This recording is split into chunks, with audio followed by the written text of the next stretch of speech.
The galaxy holds a million worlds that scream into the warp every second. Hive cities choking on fear, battlefields soaked in rage, shrine worlds humming with devotion, so loud it fractures reality. If the warp listens anywhere, it listens there. So why did it answer a small town? Why did the barrier between real space and the immaterium weaken not above a fortress world or a holy crusade, but beneath a quiet American town where children rode bicycles and power outages were the worst thing most people ever feared? The Imperium would call it coincidence. The Ordo Malleus would call it anomaly. But the warp does not act by accident. Hawkins was not strong. It was not important. It was not defended. And that is precisely why it mattered.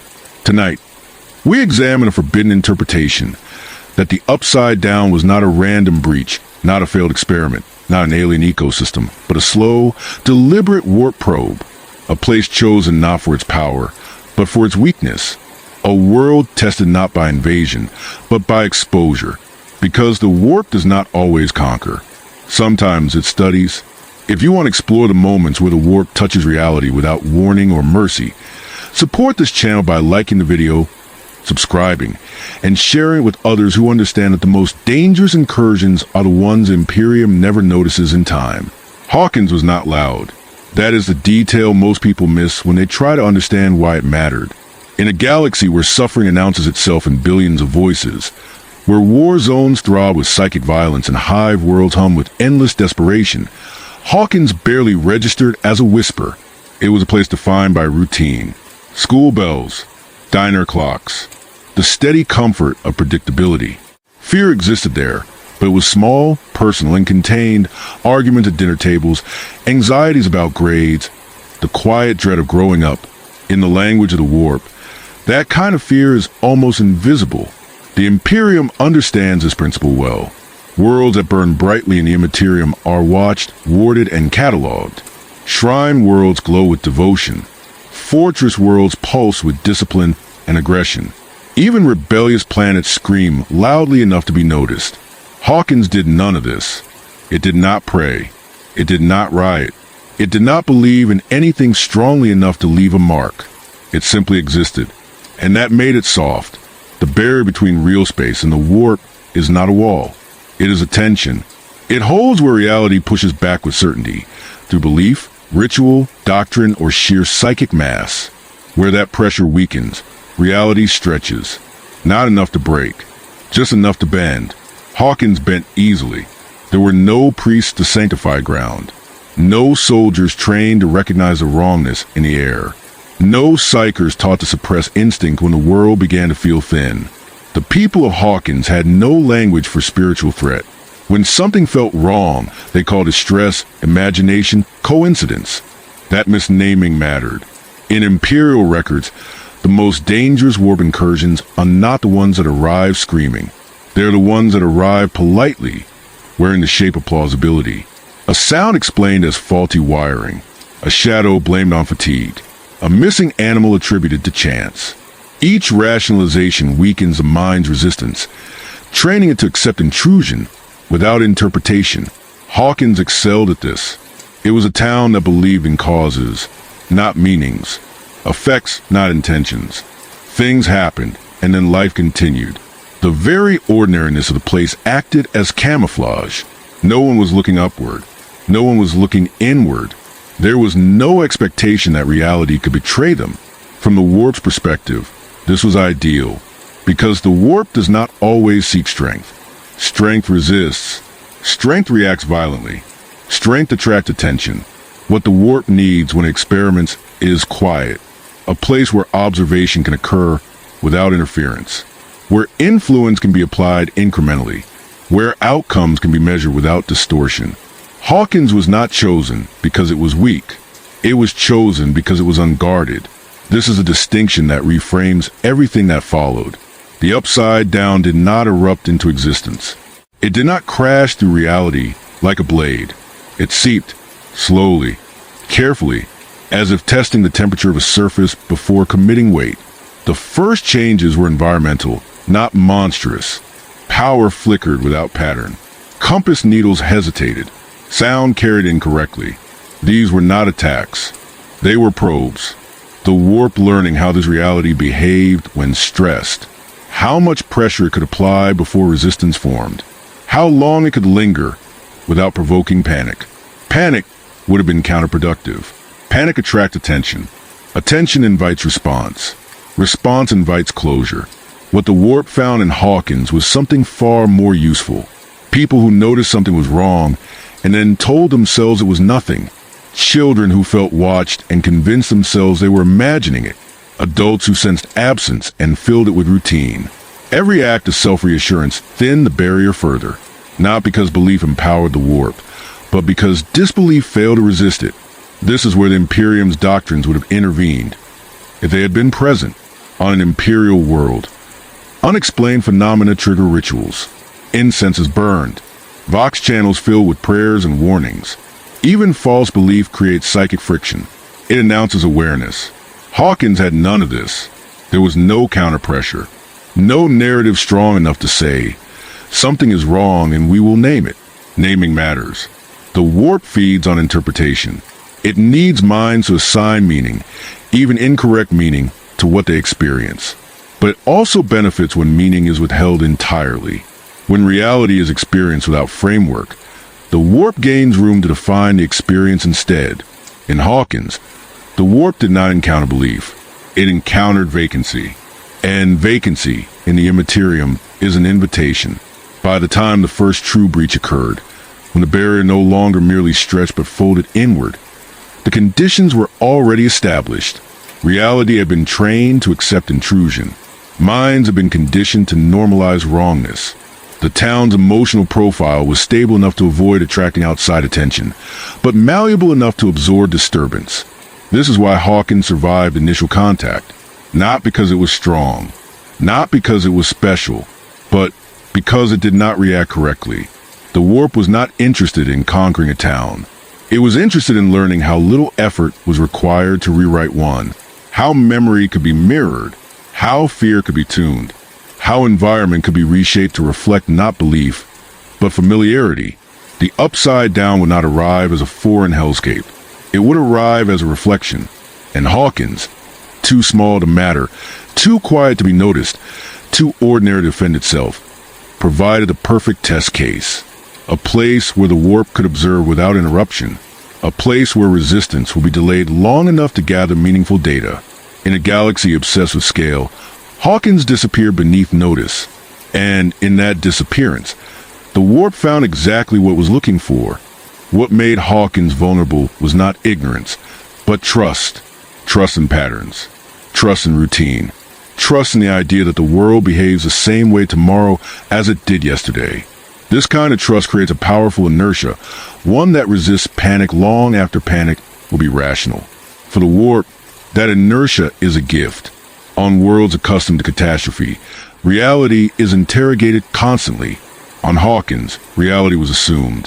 When doors creaked open without wind, when lights dimmed at the wrong hour, when the air fell heavier in certain places, the town responded with explanations that closed the question rather than opening it. Electrical faults, old buildings, stress, coincidence. Each explanation was an act of psychic compliance, a decision not to press back. The warp does not need worship to advance. It needs permission to remain. Every time something was dismissed instead of challenged, that permission was renewed. The barrier did not tear because it was attacked. It thinned because no one reinforced it. Reality was allowed to sag under its own unexamined assumptions. In imperial terms, Hawkins failed a test it never knew it was taking. On a compliant imperial world, the first signs of wrongness trigger doctrine. Even the most superstitious response creates friction. Fear is expressed, named ritualized. Hawkins did the opposite. Fear was internalized and minimized. Children felt terror and were told it was imagination. Adults sensed unease and treated it as fatigue. The town collectively trained itself to ignore its own instincts. This produced a very specific psychic environment, not loud enough to attract demons, not structured enough to form cults, but soft enough to be shaped. The warp began to mirror what it found.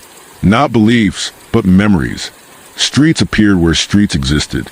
Buildings echoed their real space counterparts. Stripped of life, but heavy with residue. The upside down did not invent Hawkins. It traced it, carefully, patiently, as if copying a document line by line to understand its structure. This was not invasion. It was rehearsal. The warp was learning how humans inhabit space when they are not actively defending meaning. How environments retain emotional imprint even after people are gone. How absence can be weaponized more effectively than presence. Hawkins provided clean data because it was emotionally legible but ideologically blank. And still, no alarms were triggered. From a wider perspective, Hawkins remained insignificant. No massive psychic flare. No sudden religious fervor. No large-scale violence. Nothing that would draw the attention of institutions designed to watch for catastrophe. The town was being rewritten slowly enough that it never crossed the thresholds those institutions care about. This is the most unsettling aspect of what happened.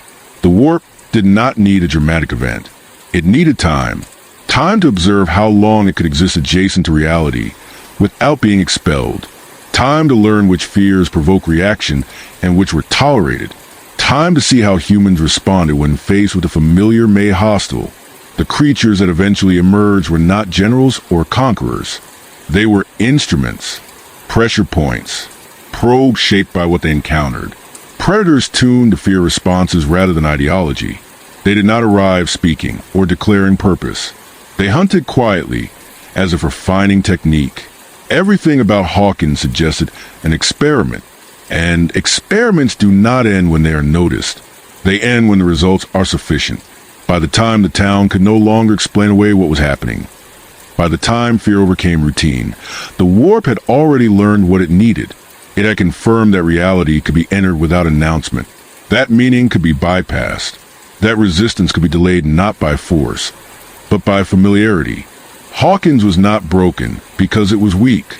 It was broken because it trusted reality to protect itself. That trust failed, and once it failed in one place, the implication was clear. There were countless other places like it. Quiet, ordinary, unimportant. Worlds, towns, populations that did not glow brightly enough to be watched and did not scream loudly enough to be saved. If the warp could learn here, it could learn anywhere. The upside down was not the beginning of an invasion. It was a proof of concept. And proof, once established, does not remain localized for long. The first in place did not announce itself with fire or screams. It arrived as a hesitation, a pause between cause and effect that lingered just long enough to be felt, but not long enough to be named. Lights flickered a fraction of a second too late. Sound arrived softened, as it filtered through distance that did not exist. The air itself felt reluctant, resisting movement in ways no one could quite describe. Hawkins did not recognize these signs as intrusion. It treated them as malfunction. That response was critical. In the Imperium, thin places are feared because they represent a loss of tension. Reality does not tear all at once. It loosens. It stretches where belief is weak or unfocused. When enough of these micro-failures align, the boundary stops behaving like a barrier and begins behaving like a membrane. Hawkins became a membrane. The first disappearance was not interpreted as metaphysical. It was framed as tragedy. A missing child, a search grid, flashlights cutting through woods that suddenly felt unfamiliar. Fear spiked briefly, but it was unstructured. There were no rituals to contain it, no doctrine to aim it outward. The fear folded inward instead, deepening the thinning rather than sealing it. This is how the war prefers to enter, not through terror that unifies resistance, but through anxiety that fragments it. As days passed, the town's emotional profile shifted. Worry replaced routine. Sleep patterns fractured. Dreams grew vivid and repetitive. People began to sense they were being watched, but could not agree by whom or from where. That uncertainty prevented collective response. Each person experienced the pressure privately, convinced that speaking aloud would make them sound unstable. The warp thrives in that silence. What made the first thin place different from every other anomaly was its stability. It did not fluctuate wildly. It held. A region where reality was consistently weaker, consistently more permeable, consistently receptive. The warp did not push harder. It did not need to. It simply maintained presence and observed the results. Environmental feedback followed. Organic matter decayed faster in specific zones. Temperature dropped unpredictably. Time itself behaved incorrectly, moments stretching or compressing without pattern. These were not side effects. They were measurements. The warp adjusting its influence, calibrating how far it could intrude without provoking systemic collapse. On an imperial world, such instability would trigger immediate containment. Seals would be raised, psychers deployed, faith weaponized to reassert boundary. Hawkins had none of this. The town responded with investigation rather than interdiction. Scientists measured effects without understanding cause. Law enforcement searched for suspects that could be arrested. Every wrong response deepened the thin place. Because the warp does not resist inquiry. It welcomes it. Inquiry implies curiosity. Curiosity implies engagement. Engagement creates connection. Each connection, however rationalized, allowed the warp to anchor itself more securely. The thin place stopped being a flaw in reality and became a feature. This is where the upside down began to coalesce, not as a separate realm, but as an echo, a negative space defined by what Hawkins was and what it lacked. Streets mirrored streets, buildings mirrored buildings, but life was absent, replaced by residue. The warp did not invent architecture. It traced it, stripping away function and leaving behind structure infused with emotional memory. This was not malice. It was method. The warp was learning how much reality it needed to replicate in order to remain undetected. How familiar something had to look before humans stopped questioning its wrongness.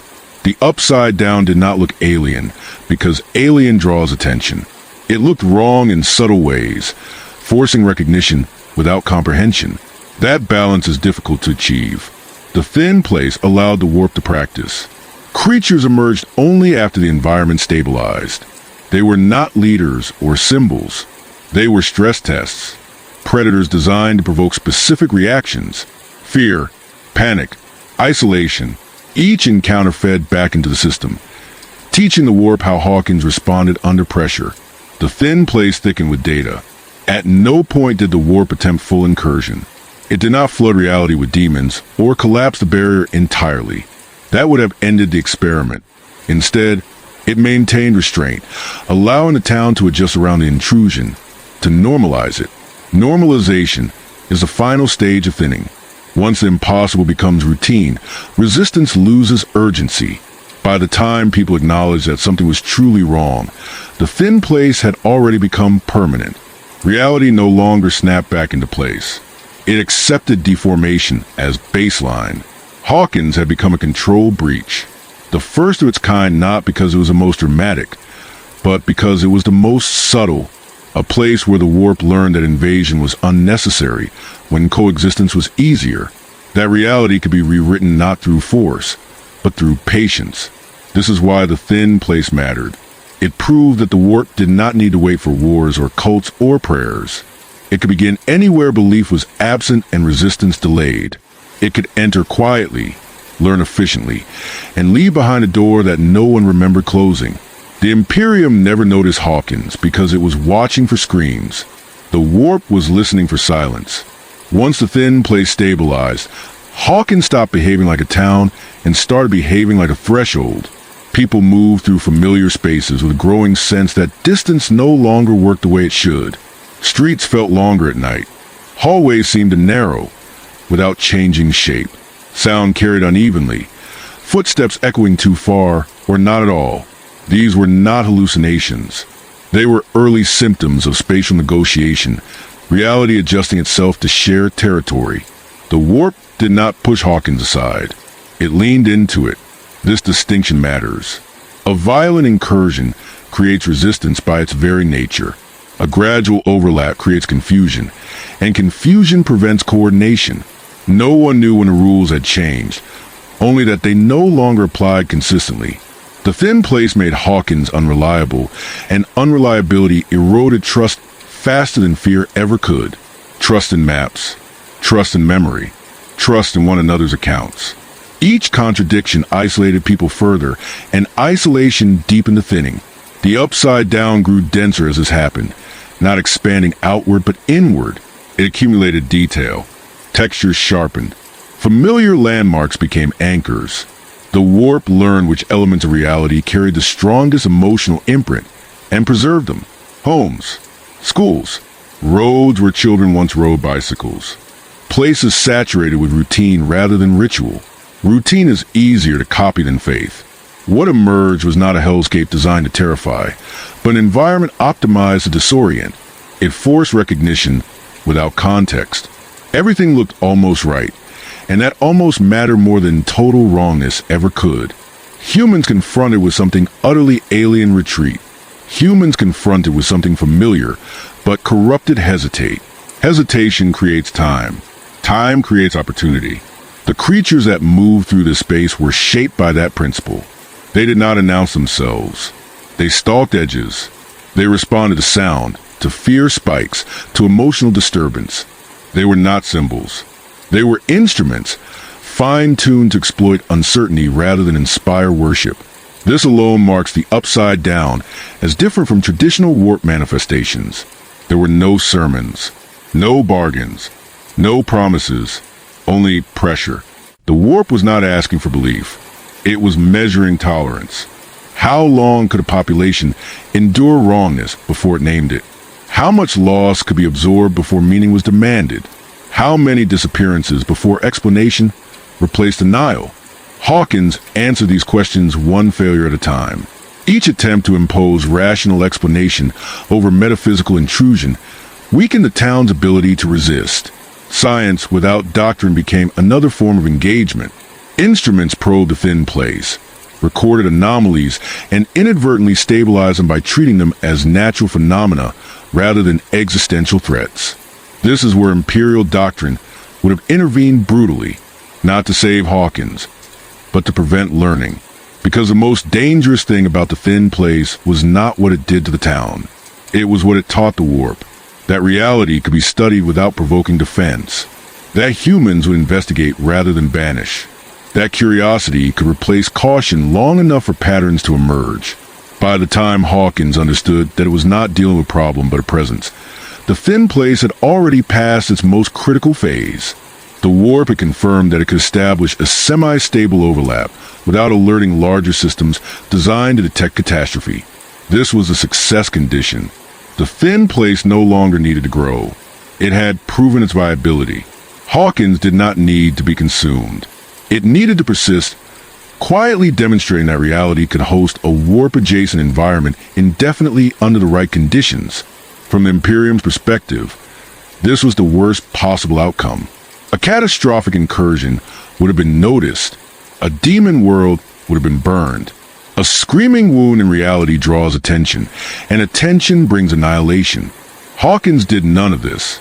It suffered, adapted, and continued. That endurance was not resilience. It was compatibility. The thin place remained because Hawkins remained. As long as the town existed, as long as people lived, feared, and denied without doctrine, the overlap could be maintained. The warp did not need to escalate. It simply needed to observe. And observation changes the observer as much as the observed. The upside down was no longer just a reflection of Hawkins. It was an interpretation. A version shaped by what the warp had learned about human environments stripped of belief. A model that could be applied elsewhere. This is the implication that turned a local horror into a galactic one. If the warp can create thin places without war, without cults, without gods, then the Imperium's methods of detection are obsolete. It is watching for firestorms while the warp learns to breathe underwater. Hawkins was the first thin place not because it was unique, but because it proved a method. And methods, once proven, do not remain singular for long. The most dangerous thing about the Upside Down was not that it existed. It was that it changed. At first, it was only an echo. A hollow copy of Hawkins stripped of sound, color, and life. Streets without traffic. Buildings without warmth. A world that felt abandoned rather than constructed.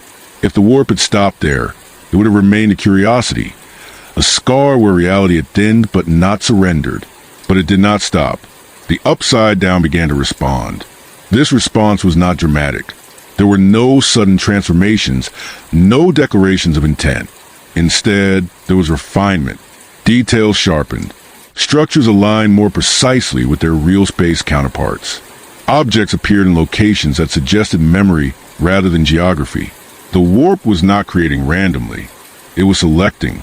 Selection implies preference. The upside down preserved what Hawkins remembered most strongly. Schools, homes, familiar paths worn smooth by repetition. Places saturated with routine rather than emotion. These were the easiest to reproduce because they were deeply embedded in the town's collective memory. The warp did not need belief to access them. Habit was enough. This is how it learned. By observing which parts of reality left the strongest imprint when belief was absent. On worlds of faith, symbols dominate. Altars, icons, words repeated until they gain weight. In Hawkins, there were no such anchors.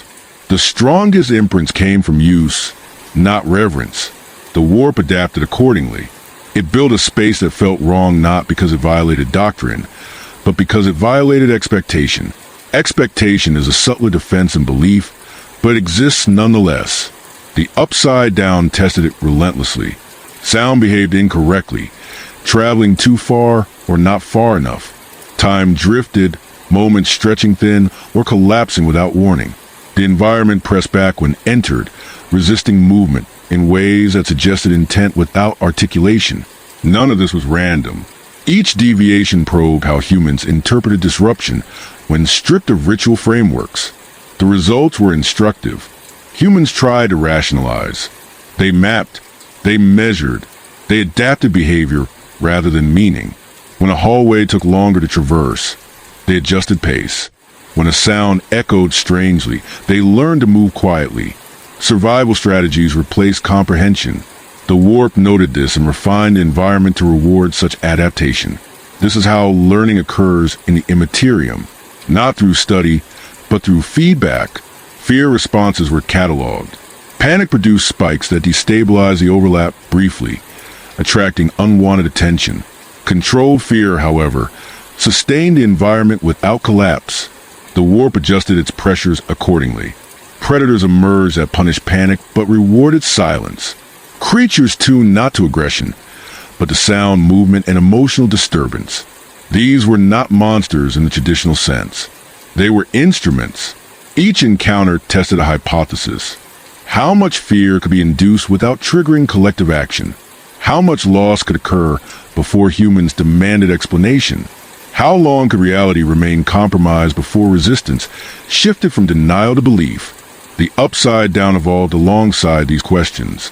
It grew more efficient, less chaotic, more selective. It did not expand indiscriminately. It refined what already existed, like a sculptor removing excess material.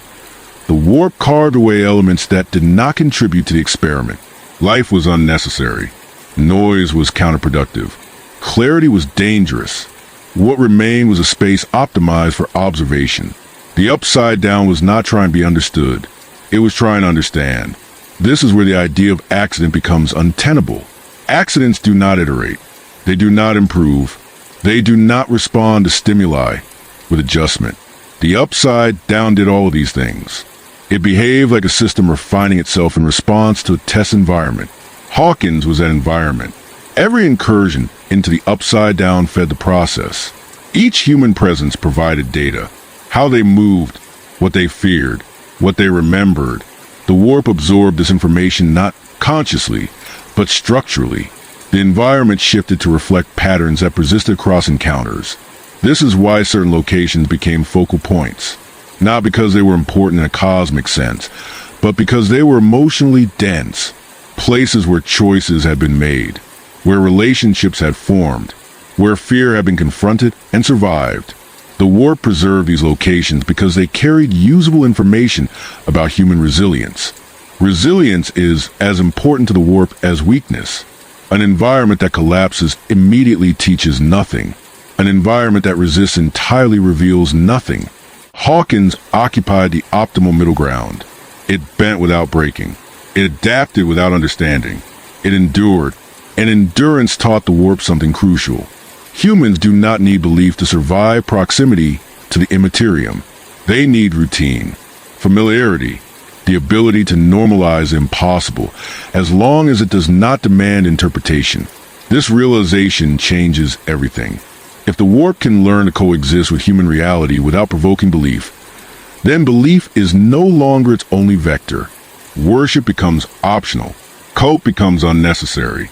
The warp can insert itself into the margins of ordinary life and reshape reality slowly, patiently, without triggering the alarms that belief inevitably raises. The upside down was not a destination. It was a prototype, a space where the warp learned how to mirror, adapt, and persist in a belief-poor environment, a model for future incursions that would not announce themselves as hells, but as reflections that feel wrong only when examined too closely. By the time Hawkins understood that the upside down was changing, it was already too late to reverse the process. The warp had learned what it needed, and learning, once complete, does not remain contained. As the upside down learned, it also simplified. Complexity is wasteful in the warp. What cannot be used is discarded. What does not produce response is removed. Over time, the mirrored world shed anything that did not serve observation. Color drained further. Sound flattened. Movement became deliberate rather than incidental. The environment stopped feeling abandoned and began to feel intentional. This was the moment the experiment crossed a threshold. The upside down no longer merely reflected Hawkins. It began to anticipate it. Paths shifted subtly toward places of emotional relevance. Structures aligned to funnel movement rather than mirror geography. The space learned where humans would go under pressure and adjusted itself accordingly. Corners became traps not through architecture, but through expectation. What felt like the safest route was often the most exposed. This is how the warp applies intelligence. Not through planning, but through convergence. Repeated human behavior carved grooves into the environment. The warp did not need to think. It needed only to preserve patterns that worked. Over time, the upside down behaved less like a place and more like a response surface, reacting predictably to predictable stimuli. Fear sharpened this process. Not raw terror, which spiked and collapsed too violently, but controlled fear, the kind that tightens focus, slows breathing, and forces calculation. The warp learned that humans under controlled fear were more informative. They moved deliberately. They tested boundaries. They adapted rather than fled. So the environment punished panic and rewarded restraint. Creatures responded to sound rather than sight. Pursuit was triggered by emotional disturbance rather than proximity. Silence became camouflage. Stillness became survival. The warp was not teaching these rules deliberately, but the environment reinforced them naturally as part of the feedback loop. This is how doctrine forms without being spoken. The upside down became a place where meaning was unnecessary, but behavior was critical. A world that did not care what you believed, only how you reacted. This alone separates it from traditional warp domains, which thrive on symbolism and narrative. The upside down was indifferent to story. It wanted data. This indifference made it more dangerous. Humans confronting demons understand, instinctively, that they face something hostile and alien. Humans confronting the upside down face something that behaved like a system. It did not tempt. It did not threaten. It did not explain. It simply responded. Response is harder to resist than intention. As encounters continued, the warp began to refine scale. It learned how much presence was too much. Large incursions destabilized a thin place, drawing attention and risking collapse.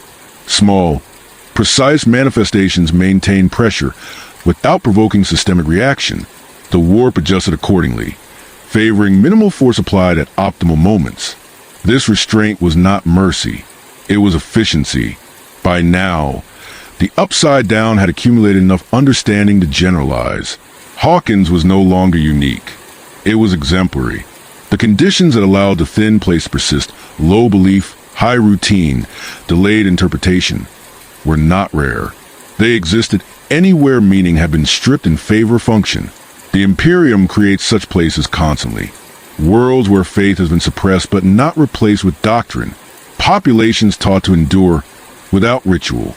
Civilians who accept suffering as background noise rather than something to be named. These environments glow faintly in the warp, not as beacons, but as voids where resistance is slow to form. Hawkins taught the warp how to exploit that void. This is the most dangerous lesson of all, that the warp does not need humanity's worship to survive proximity. It needs only humanity's silence. The absence of belief creates a smooth surface across which influence can spread undetected. The upside down in this context was never meant to be permanent. It was a sandbox, a controlled environment where the warp could test coexistence strategies without risking confrontation. Once sufficient data was gathered, persistence became optional, and persistence is the most frightening outcome, because a breach that closes can be explained as an anomaly. A breach that remains stable without escalation rewrites assumptions. It suggests that reality itself can host the warp quietly, indefinitely, without collapse. If that is true, then the Imperium's understanding of warp threat is incomplete. It watches for storms. It prepares for invasions. It fears belief, but it does not watch for curiosity. The upside down was curiosity given shape, a place where the warp learned not how to conquer, but how to remain, how to inhabit the margins of ordinary life without triggering defense. By the time Hawkins began to fight back effectively, the lesson had already been learned. Resistance was no longer the variable being tested. Adaptation was. And adaptation, once achieved, does not require the original environment to continue. Hawkins survived, battered but intact. The upside down did not need to destroy it. The experiment had succeeded. Somewhere in the immaterium, the data persisted, patterns extracted, refined, ready to be applied wherever conditions repeated themselves. The warp had learned how to enter quietly, and a galaxy that only listens for screams will never hear it coming. The Imperium did not fail to notice Hawkins because it was negligent. It failed because its senses are tuned to a very specific kind of disaster. Across the galaxy, the Imperium listens for volume. It watches for mass belief, for psychic surges that spike like flares in the immaterium. Shrine worlds blaze with devotion. War zones burn with rage. Rebellions throb with fear and desperation. These are the signals the Imperium is built to detect, catalog, and respond to. They are loud. They are unmistakable. They announce themselves. Hawkins did none of this. It did not erupt in worship. It did not collapse into hysteria. It did not spiral into collective terror. Its fear remained personal, localized, fragmented. That fragmentation was critical. Psychic noise only becomes visible at scale. Individual dread, unstructured and unshared, dissipates before it can register as threat. From terror's perspective, Hawkins was silent. The Imperium also relies on doctrine to interpret what it hears. When anomalies occur, they are classified against known categories: demonic incursion, psychic instability, cult activity, Xenos interference. Each category carries expected signatures. Hawkins matched none of them cleanly. There were no chants, no symbols, no mass possession, no coordinated heresy, just absence, an absence of resistance, an absence of explanation, an absence of meaning. That absence does not trip alarms. Imperial detection assumes that the warp expresses itself through excess emotion, excess belief, excess violence. The upside down expressed itself through restraint. It did not spike. It did not surge. It lingered at levels too low to be flagged, too stable to be alarming. Stability is misleading. In Imperial doctrine, stability implies containment. A warp anomaly that does not escalate is assumed to be self-limiting, something that can be quarantined by neglect. Hawkins appeared to be exactly that, a minor irregularity that did not spread, did not intensify, and did not threaten Imperial assets. If anyone had been watching closely enough to notice, but Hawkins did not exist in Imperial records. It was too small, too culturally insignificant, too far removed from the rhythms of Imperial life. The Imperium is vast, and its attention is finite. It focuses on places that matter strategically, spiritually, or economically. Hawkins mattered in none of those ways. This is the Imperium's blind spot. It does not monitor quiet places, because quiet places do not destabilize supply lines or threaten doctrine. The warp exploited that assumption. It chose a location that would not justify investigation, even if something felt wrong. There were no reports because there was no one to report to. The Imperium also assumes that belief precedes incursion. This assumption is foundational. It underpins every strategy, every purge, every act of suppression. The idea that gods must be invited, that demons require worship or cults to gain foothold. Hawkins shattered that model quietly. The warp did not wait for belief. It did not require invitation. It simply entered where belief was absent. This possibility does not exist in imperial threat matrices. A world stripped of faith is assumed to be safe. Secular populations are treated as stable, resistant to warp corruption because they do not generate the narratives that feed it. Hawkins was secular not by doctrine, but by apathy. It did not deny meaning. It ignored it. That difference was decisive. The warp did not encounter resistance framed as disbelief. It encountered indifference. And indifference does not push back. It yields slowly, almost politely, allowing influence to seep in without confrontation. Even if Hawkins had been noticed, it would have been misclassified. An anomaly without cult activity would be logged as environmental. Spatial irregularities without mass hysteria would be attributed to natural phenomena or Xeno's remnants. Disappearances without ideological motive would be treated as criminal or tragic, not metaphysical. Every classification would have been wrong, and wrong classifications do not escalate. By the time the Upside Down reached a point where it could no longer be dismissed, the Imperium systems would have already failed to capture its origin. Without origin, there is no doctrine. Without doctrine, there is no response. This is why the Imperium never noticed Hawkins. Not because it was blind, but because it was looking for the wrong things. It listened for screams and missed the silence. It watched for fires and ignored the slow frost. The warp did not announce itself because it did not need to. It chose a place where being unnoticed was part of the environment, where lack of attention was a default state. Hawkins was invisible because it had always been invisible. And in that invisibility, the warp found freedom. Freedom to observe. Freedom to learn. Freedom to leave behind a model that could be replicated anywhere the Imperium assumed safety.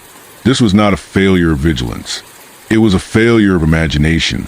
The Imperium could not conceive of a warp incursion that did not demand belief, fear, or spectacle. Hawkins proved that conception incomplete. And what the Imperium does not conceive, it cannot defend against. There is another reason the Imperium never noticed Hawkins, and it is more unsettling than bureaucratic blindness. The Imperium does not merely detect threats. It filters them. Across its vast networks of data scribes, astropaths, and cogitators, information is constantly sorted according to priority. Worlds that scream are elevated. Worlds that whisper are buried beneath noise. This is not negligence.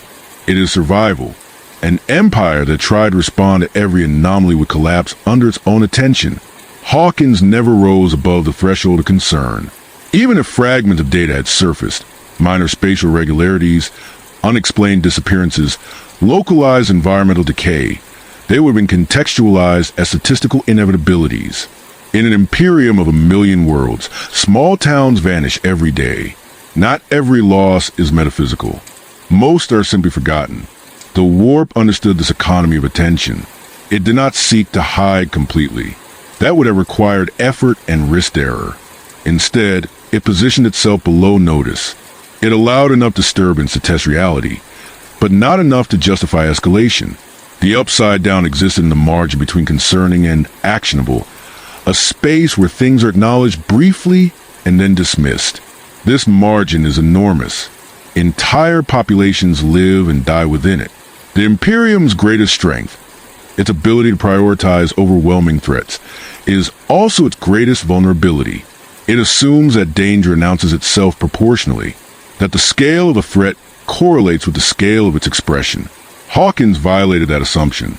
It demonstrated that a threat could be precise rather than vast, subtle rather than explosive. Precision is harder to detect than power. The Imperium also relies on precedent. Every response is shaped by what has happened before. Demonic incursions follow patterns. Warp storms behave predictably.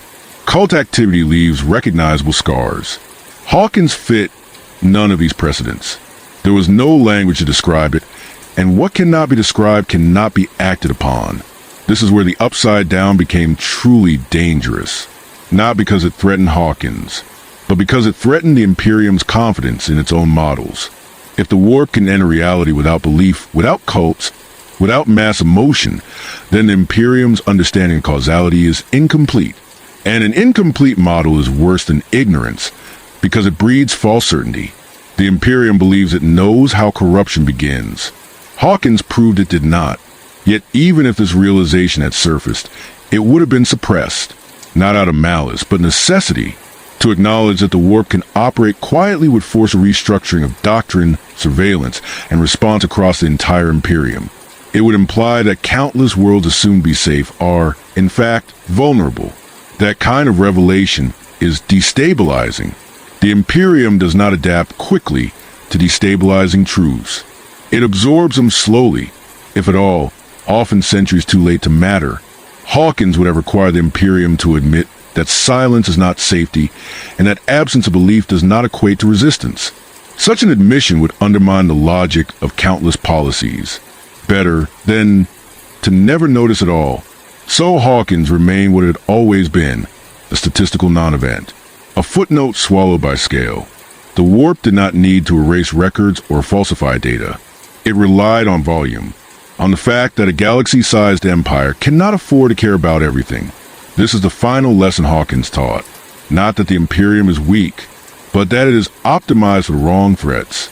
The warp does not always seek to be feared. Sometimes it seeks to be ignored. Sometimes it prefers environments where nothing feels important enough to protect, where loss is accepted as background noise rather than catastrophe. Hawkins was never defended because it was never valued, and value, in the Imperium, is the first layer of protection. By the time the Imperium would have had reason to notice, there would have been nothing left to see. No explosion, no invasion, just a quiet town that endured something it could not name and survived just long enough to teach the warp what it needed to know. The Upside Down did not expose a weakness in Hawkins. It exposed a weakness in the Imperium itself. A blind spot not in vision, but in assumption. And once a blind spot is mapped, it can be exploited anywhere. The Imperium teaches that the warp is loud, that it announces itself through screaming prophets, burning skies, and gods that demand to be named. It teaches that corruption is dramatic, unmistakable, and catastrophic. That when reality fails, it does so violently enough to justify annihilation. Entire doctrines are built on this assumption, because it is comforting. Loud threats can be found. Loud threats can be burned away. Silence is harder. Hawkins revealed a version of the warp that does not roar. A warp that does not hunger for worship or conquest, but for opportunity. A warp content to remain adjacent to reality, rather than consume it outright. The Upside Down was not a battlefield. It was a listening post. This is a distinction that reshapes everything. The warp did not choose Hawkins to prove its power. It chose it to test restraint, to see whether reality could be entered without triggering the reflexes designed to destroy it. Hawkins answered that question quietly and conclusively. Yes, the town survived long enough to demonstrate compatibility. Reality bent without collapsing. Humans adapted without understanding. Fear circulated without crystallizing into belief. The warp learned that it did not need to dominate in order to persist. It needed only to remain unchallenged. This is the kind of success the Imperium never measures. Victory to the Imperium is decisive. A world saved, a cult purged, a demon banished. Hawkins offered none of these outcomes. There was no final battle, no cleansing fire, no clear end state. There was only endurance, and endurance favors the patient. The Upside Down did not need to spread. Its continued existence was the proof. As long as a warp-adjacent environment could persist without escalation, it validated a new approach, one that did not rely on spectacle or belief, one that could be applied anywhere silence outweighed vigilance. This is why the warp prefers silence. Silence allows experimentation without interruption. It allows errors to be corrected without consequence. It allows reality to acclimate gradually, reducing shock and resistance. Loud incursions provoke reaction. Quiet ones normalize. Normalization is the true victory condition. Once an anomaly becomes part of the background, it ceases to be treated as a threat. People adjust. Institutions ignore. Doctrine remains unchanged. The warp thrives in that stagnation, Not because it grows stronger, but because nothing pushes back. Hawkins normalized the impossible. That normalization did not end when the immediate crisis passed. The town carried residue. Memories distorted by half-understood trauma. Spaces that never felt quite right again. People who learned, subconsciously, that reality could fail and still be lived in. This is how silence propagates. Not through expansion, but through precedent. If one place can endure a thin place without collapse, then the concept of safe reality is already compromised. The warp does not need to replicate Hawkins. Exactly. It needs only to replicate the conditions that allowed it to exist undetected. Those conditions are common. Places where belief has eroded, but doctrine has not replaced it. Communities stripped of ritual and meaning in the name of efficiency. Populations trained to endure quietly, to accept loss without explanation, to normalize anxiety as background noise. The Imperium creates such places constantly. Worlds optimized for output rather than resilience.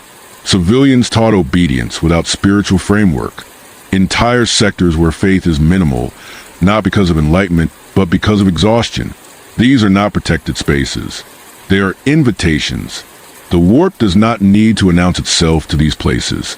It needs only to arrive and wait, to apply pressure slowly, to observe which fears surface, which behaviors repeat, which forms of adaptation emerge. Hawkins was not the beginning. It was confirmation. The Imperium fears belief because belief feeds the warp. But Hawkins suggests something worse, that the absence of belief can be just as fertile, that a population stripped of meaning may offer less resistance than one armored in faith. However dangerous that faith may be, silence does not repel the warp. It shelters it. This realization is incompatible with imperial doctrine. To accept it would require admitting that suppression alone is insufficient. That meaning, however risky, provides structure. That a world without belief is not neutral ground, but soft ground. So the Imperium does not accept it. It continues to listen for screams. And the warp continues to whisper. Hawkins was a place where the whisper was loud enough to be heard, but quiet enough to be ignored. A place where the warp learned that it could coexist with reality not by overwhelming it, but by inhabiting its margins. The Upside Down did not prove that the warp could invade a small town. It proved that it did not need to invade at all. When the warp learns to prefer silence, war becomes unnecessary. This is the final implication of Hawkins, and the one the Imperium would never allow itself to consider. A galaxy prepared for endless battle is poorly equipped to recognize threats that do not fight. The Imperium's greatest weapons are designed to respond to escalation. Its doctrines are built around crisis. Its faith teaches vigilance against spectacle. Silence bypasses all this. The Upside Down did not seek to replace Hawkins. It coexisted with it long enough to demonstrate a principle, that reality can host a warp quietly, indefinitely, without drawing the attention of those sworn to protect it. That coexistence is not stable in a moral sense, but it is stable in a functional one. Functional stability is enough. The warp does not require domination. It requires persistence. A thin place that remains open but contained teaches more than any catastrophic breach. It reveals how humans adapt when they cannot fight meaningfully, how they endure wrongness without language, how they continue to live in spaces that should not exist. Hawkins showed that humans are capable of extraordinary normalization. They adjust to the impossible not by understanding it, but by incorporating it into routine. Trauma becomes background noise. Fear becomes manageable. The extraordinary becomes inconvenient rather than intolerable. This is not weakness. It is survival instinct misapplied to an existential threat. The warp recognized this immediately. A population that can normalize intrusion is more valuable than one that resists violently. Resistance burns out. Normalization persists. It creates an environment where the warp can remain present without provoking purges, crusades, or annihilation. This is the danger the Imperium is not watching for. Not invasion, not corruption, but accommodation. Accommodation does not trigger alarms. It does not create martyrs or heretics. It does not form cults. It produces survivors who carry altered assumptions about reality forward without realizing it. These assumptions spread quietly, that the world is unreliable, that safety is provisional, that wrongness can be endured. Each assumption weakens resistance elsewhere. Each makes the next thin place easier to establish. The warp does not need to expand aggressively when it can seed environments that accept its presence as a given. Hawkins was one such seed. It did not need to become a demon world. It needed only to exist long enough to prove the concept. The upside down was never meant to be a final state. It was a method tested under controlled conditions. Once the method worked, persistence became optional. The Imperium's tragedy is that it interprets quiet as success. A threat that does not escalate is assumed to be contained. A world that continues to function is assumed to be safe. Hawkins continued. Therefore it was safe. This logic is fatal. Safety, in the context of the warp, is not the absence of catastrophe. It is the presence of resistance. Hawkins lost that resistance early and replaced it with endurance. Endurance kept people alive, but it taught the warp something far more valuable than destruction ever could. It taught it how to stay. The warp prefers silence because silence is patient, because silence does not provoke response, because silence allows influence to spread without being named. Once named, something can be fought. Until then, it is simply lived with. The Imperium's faith in loud danger blinds it to quiet occupation. Hawkins was not a warning. It was a demonstration. A small town where the warp learned that it could coexist with humanity not by becoming a god, not by demanding worship, not by shattering reality, but by waiting for reality to stop pushing back. In a galaxy that listens only for screams, the most dangerous thing the warp can do is learn to whisper. And Hawkins was where it learned how.